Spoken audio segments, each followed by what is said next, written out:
네, 헝가리 현지는 지금 새벽 5시를 지나고 있습니다. 날이 밝는 대로 인양 준비에 속도가 더 날 것으로 보입니다. 인양 전문가를 모시고 자세한 이야기 나눠보겠습니다. 과거에 천안함 인양 과정에도 참여한 경험이 있는 분이십니다. 이청관 한국심해수중기술협회 이사장 나와 계십니다.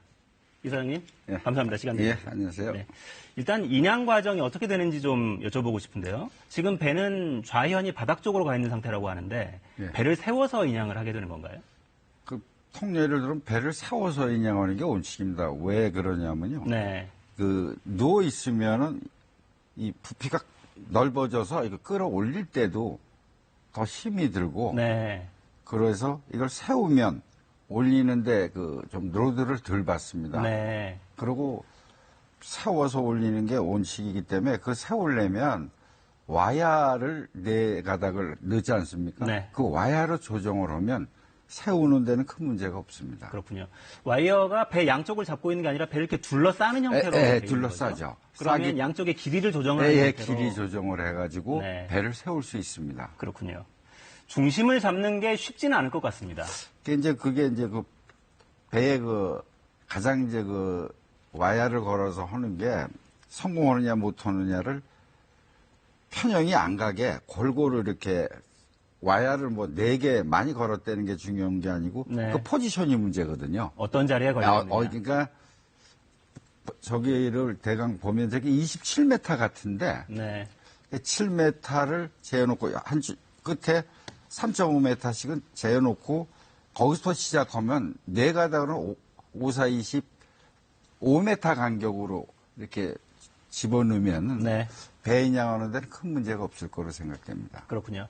이제 현장에서 와이어를 준비하는 모습을 보면 가는 와이어 여러 가닥을 이렇게 엮는 형태로 준비하는 모습도 보이더라고요. 예. 그건 어떤 이유 때문에 그런가요? 그거는 이제 유람선 침몰한 배가 너무 나이가 많이 먹은 배 오래된 배라 혹시 약한 부위가 있어서 네. 한 가닥으로 틀면 와야가 본체를 파고 들어갈 수 있는 가능성이 있거든요. 네. 들어 올리는 과정에서 와이어의 상체가 파손되는. 그 한쪽으로 어떻게 이 줄을 잘못 넣어가지고 네. 편심을 못 맞아서 순간적으로 한쪽으로 그 편형이 되면 네. 그쪽으로 모든 무게가 쏠리면 그럴 확률이 좀 있습니다. 네. 와야가 본체를 파고 들어갈 그거를 방지한 거 아닌가 싶고 굉장히 그거는 바람직한 그 공법이 아닌가 싶습니다. 네. 그러니까 선박의 혹시 모를 선체 파손도 방지하고 예. 와이어가 끊어질 위험도 줄이는 그런 그렇죠, 방식이군요. 그렇죠.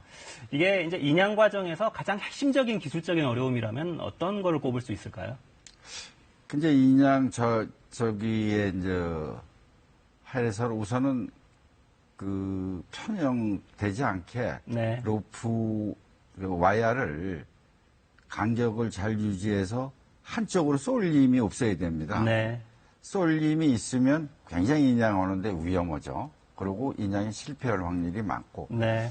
저기 강에서는 또 뭐를 조심해야 되냐면 배가 순간적으로 뜨는 순간에 물 흐름이 있지 않습니까? 밑에 네. 흐르면 순간적으로 다이나믹 로드가 걸릴 수 있어요. 그런 걸 좀 조심해서 하면 네. 무난히 인양이 되지 않나 싶습니다. 네. 이제 선체가 수면 위로 좀 올라오면 예. 선체 안에 지금 쌓여있는 물을 빼내고 뻘 같은 게 들어가 있다면 이걸 빼내는 작업도 좀 필요하겠습니다. 그 물은 제가 생각하기엔요. 그 수면 위에 배가 나오면 자동 배수가 될 텐데 네. 뭐 그전 뉴스 보니까 펌프를 뭐 배수 펌프를 해서 한다.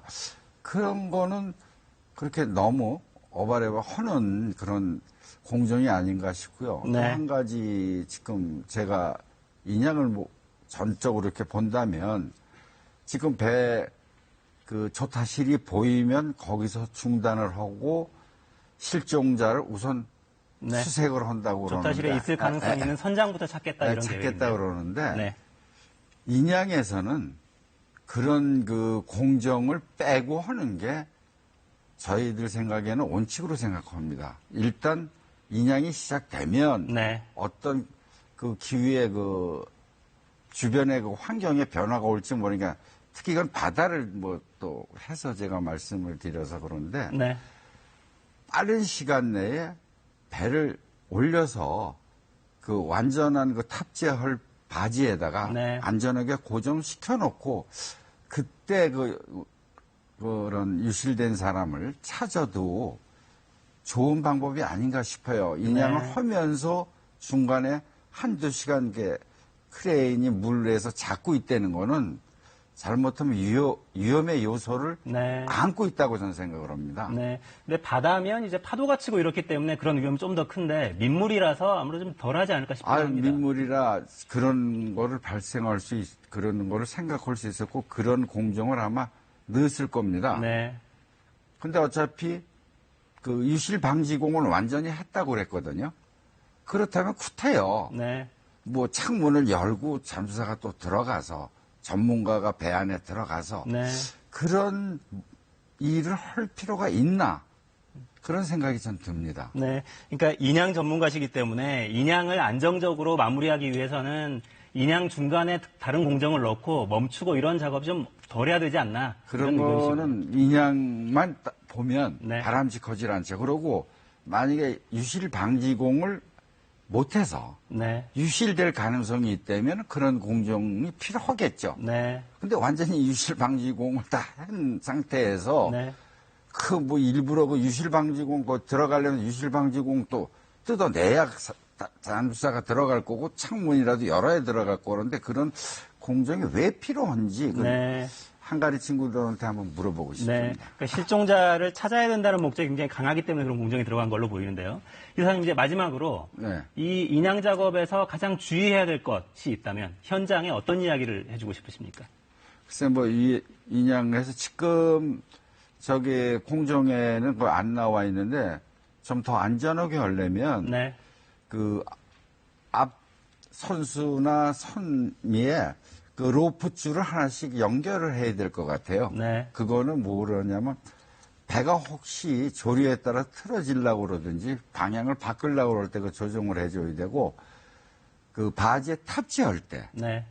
그걸 이제 그 탑재 그 유도하는 줄이라고 그래 봐도 돼요. 네. 어차피 그걸 해야 되는데 아직 그거는 이걸 안 한 것 같으니까 인양하기 전에 그걸 묶으면 배 틀어지려고 그러든지 이런 거에 네. 굉장히 도움을 줍니다. 그걸 꼭 네. 해야 될 것 네. 같습니다. 선체로 좀 안정적으로 잡아줄 줄을 좀 묶어주면 어떠냐 이런 제안까지 들어봤습니다. 예. 이사장님 인양이 좀 더 진행되면 다시 모시고 말씀 들어보겠습니다. 예. 감사합니다. 예, 고맙습니다.